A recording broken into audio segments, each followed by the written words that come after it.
এই মুহূর্তের বড় খবর, তৃণমূল কাউন্সিলর স্বপন সমাদ্দারকে গ্রেফতার করল পুলিশ। কলকাতা পুরসভার কাউন্সিলর স্বপন সমাদ্দার এবং বিদায় মেয়র পরিষদ তিনি, তাকে ভোট পরবর্তী হিংসায় গ্রেফতার করেছে পুলিশ।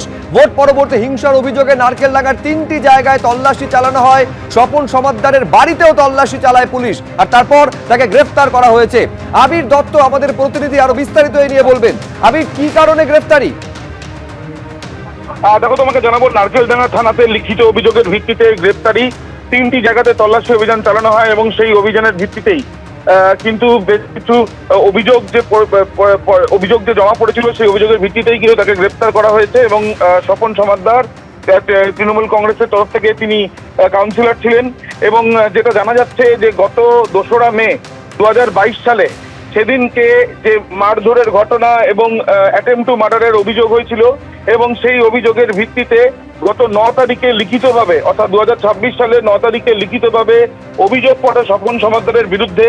এবং সেই অভিযোগ পড়ার পরে 2010 সালে তার এফআইআর, মাফ করবে, 9 তারিখে লিখিত অভিযোগের ভিত্তিতে 10 তারিখে এফআইআর হয়। এবং সেই এফআইআর এর ভিত্তিতেই আজকে 3টি জায়গাতে নারকেলডাঙ্গাতে থানা অঞ্চলে, সেখানে নারকেলডাঙ্গা থানার পুলিশের তরফ থেকে তল্লাশি চালানো হয় এবং তাকে ইতিমধ্যে গ্রেফতার করা হয়েছে।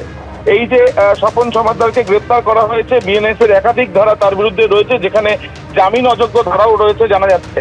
এবং তুমি জানো যে এর আগে যে আমরা জানি যে অভিজিৎ সরকারের যে খুনের ঘটনা, এবং সেই ক্ষেত্রে তার ভাই বিশ্বজিৎ সরকার সেও যে লিখিত অভিযোগ করেছিল এবং সেখানে পুলিশের নিষ্ক্রিয়তার অভিযোগ তোলা হয়েছিল, সেই ক্ষেত্রেও স্বপন সমাদ্দারের কিন্তু নাম তাদের তরফ থেকে অভিযোগে তোলা হয়েছিল। তার পরবর্তীকালে সেই বিষয়টি মামলা মোকদ্দমার মধ্যে থাকে। এবং যেটা জানা যাচ্ছে যে গত 2রা মে 2022 সালে যে একটি ঘটনা, সেই ঘটনার পরিপ্রেক্ষিতে 9 তারিখে লিখিত অভিযোগ জমা পড়ে এবং তারপরে 10 তারিখে এফআইআর হয়। স্বপন সমাদ্দারকে ইতিমধ্যে গ্রেফতার করা হয়েছে কলকাতা পুলিশের তরফে। আবির, তুমি আমাদের সঙ্গে থাকো। যে বড় খবরে আমরা রয়েছি, তৃণমূল কাউন্সিলর স্বপন সমাদ্দারকে পুলিশ গ্রেফতার করেছে। 21-এর ভোট পরবর্তী হিংসার ঘটনায় তাকে গ্রেফতার করা হয়েছে কলকাতা পুরসভার বিদায়ী মেয়র পরিষদ। অর্থাৎ এখনো পর্যন্ত কলকাতা পুরসভার মোট 9 জন কাউন্সিলর, তাদের গ্রেফতারি হলো, কিন্তু এই প্রথম কোনো বিদায়ী মেয়র পরিষদ তার গ্রেফতারি হলো। 2021-এর ভোট পরবর্তী হিংসার অভিযোগে গ্রেফতার করা হয়েছে। নারকেলডাঙ্গায় 3টি জায়গায় তল্লাশি চালানো হয়। তৃণমূল কাউন্সিলর স্বপন সমাদ্দারের বাড়িতেও তল্লাশি চলে। এরপর 56 নম্বর ওয়ার্ডে তৃণমূল কাউন্সিলর স্বপন সমাদ্দারকে গ্রেফতার করেছে পুলিশ। এর আগে আপনারা জানেন যে 2021 সালের 2রা মে যে ঘটনা ঘটেছিল কাকুরগাছিতে বিজেপি কর্মী খুনের ঘটনা, সেখানেও কিন্তু নাম জড়িয়েছিল স্বপন সমাদ্দারের। আমি এইটা আবির তোমার কাছ থেকে জানতে চাইছি, তাহলে 2021-এর ঘটনা, তার প্রেক্ষিতে 2026-এ নতুন করে অভিযোগ দায়ের হয়েছে, তার ভিত্তিতে এফআইআর, এবং তাতেই এই গ্রেফতারি। দেখো, একেবারেই। এবং সেখানে আমরা দেখছি যে একাধিক জামিন অযোগ্য ধারায়, এবং এই যে একাধিক জামিন অযোগ্য ধারায় মামলা রুজু করা হয়েছে, সেই অভিযোগের ভিত্তিতেই তল্লাশি অভিযান চালিয়ে নারকেলডাঙ্গা থানার পুলিশ তারা কিন্তু ইতিমধ্যে স্বপন সমাদ্দারকে গ্রেফতার করেছে। এবং আমরা যেটা জানতে চাচ্ছি যে স্বপন সমাদ্দার তার বাড়িতে তল্লাশি অভিযান চলেছে। তার সাথে সাথে আমরা তোমাকে একবার সরাসরি আমি ছবি দেখানোর চেষ্টা করব, যেখানে আমরা দাঁড়িয়ে রয়েছি একেবারে স্বপন সমাদ্দারের বাড়ির সামনে। এবং সেখান থেকে কিছুক্ষণ আগেই কিন্তু স্বপন সমাদ্দারকে গ্রেফতার করা হয়েছে বলে জানা যাচ্ছে। স্বপন সমাদ্দারকে গ্রেফতার করা হয়েছে বলে জানা যাচ্ছে এবং বিদায়ী মেয়র পরিষদ। এখনো পর্যন্ত আমরা দেখতে পাচ্ছি যে এখানে প্রচুর সংখ্যায় পুলিশ তার বাড়ির সামনে, এবং অনেকেই।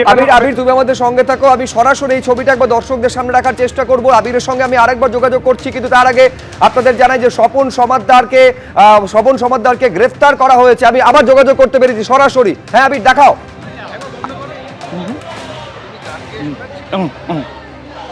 দেখো, এই মুহূর্তে যেটা খবর পাওয়া যাচ্ছে, স্বপন সমাদ্দার বিদায়ী মেয়র পরিষদ, তাকে গ্রেপ্তার করা হয়েছে। 9 তারিখে একটি লিখিত অভিযোগ হয়, যেটা পুলিশ সূত্রে জানা যাচ্ছে। সেই লিখিত অভিযোগের ভিত্তিতে 10 তারিখে এফআইআর হয়। এবং যেটা অভিযোগ সেটা হচ্ছে গত 2/5/2022 সালে একটি ঘটনা, যেখানে অ্যাটেম্প টু মার্ডারের অভিযোগ। সেই অভিযোগকারী তিনি 9 তারিখে লিখিত অভিযোগ করেন। সেই অভিযোগের ভিত্তিতে 10 তারিখে এফআইআর হয় এবং যেটা দেখা যাচ্ছে বাড়ির সামনে ছবি আমি দেখাচ্ছি, প্রচুর সংখ্যায় পুলিশ ইতিমধ্যে দাঁড়িয়ে রয়েছে।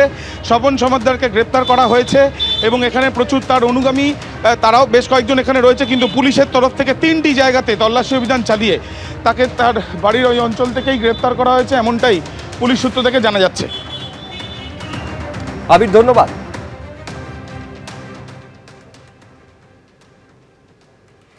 এবিপি আনন্দ, এগিয়ে থাকে, এগিয়ে রাখে।